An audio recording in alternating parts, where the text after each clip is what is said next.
Andrew Perloff here for SI.com. I'm with Dan Patrick Show executive producer Paul Pabst.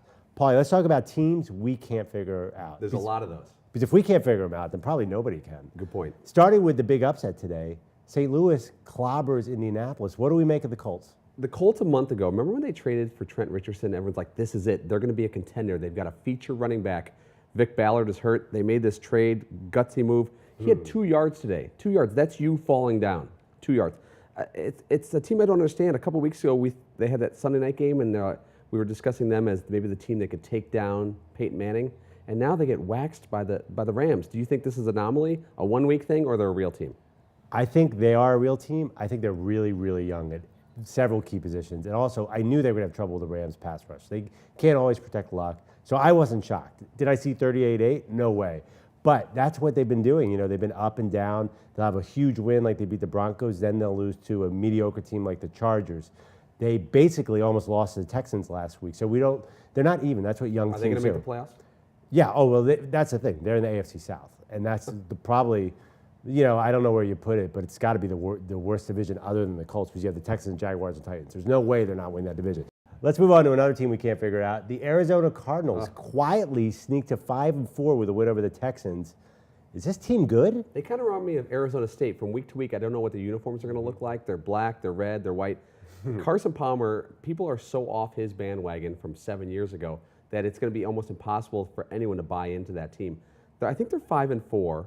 If they beat Jacksonville, which is, you know, a stretch, if they beat Jacksonville, they'll be 6-4. And there's not that many good teams around them. Yeah, they've got a tough division, but they could sneak a wild card.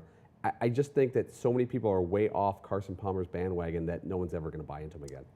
Yeah, I'm not sure I'm on the Carson Palmer bandwagon either, but they win with defense. I mean, it's no secret, you know. You add Honey Badger into that mix. Right. You know, I don't want to credit the rookie, but it starts with Peterson. It starts with the front line is awesome. But I feel like Palmer against a good team and on the road is still going to make big mistakes. Even today against the Texans, there are moments where I'm like, is Carson Palmer playing well? I can't tell. All right, Paul, let's talk about another team we can't figure out. The Carolina Panthers go on the road, huge win at San Francisco. Did you see this coming? No, yes, I did. The other day we were talking about it on the Dan Patrick Show that if the Carolina Panthers win this weekend, all of a sudden it become a topic. And not just because Cam Newton is having a nice season. It's people kind of jumped off his bandwagon his sophomore year because his stats went down, his wins went down, and his press conference mess-ups went way high. The thing is about the Panthers is they've got a good defense that nobody knows the players on. Luke Kuechly is the face of that team. He could walk in right now and a lot of people wouldn't know who he is. But they've got good defensive line. Cam Newton's playing above average. He's back to where he was.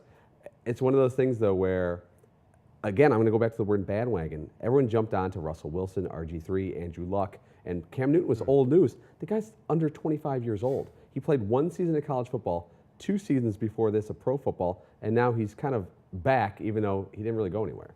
Yeah, I mean, this was the first impressive win they've had. They beat a bunch of nobodies, but Newton didn't look great. There's no doubt he had trouble with San Francisco's pressure. You know, that defense is great, though. I think that's a team that has to be conservative and win with defense. They made Colin Kaepernick look like a Division I AA quarterback today. Yeah. He just did not know how to handle the pressure and their coverage. You know, there were 100 coverage sacks. So this San Francisco win looks great on paper. I just don't know what San Francisco is all of a sudden. All right, for Paul Pabst, I'm Andrew Perloff for SI.com.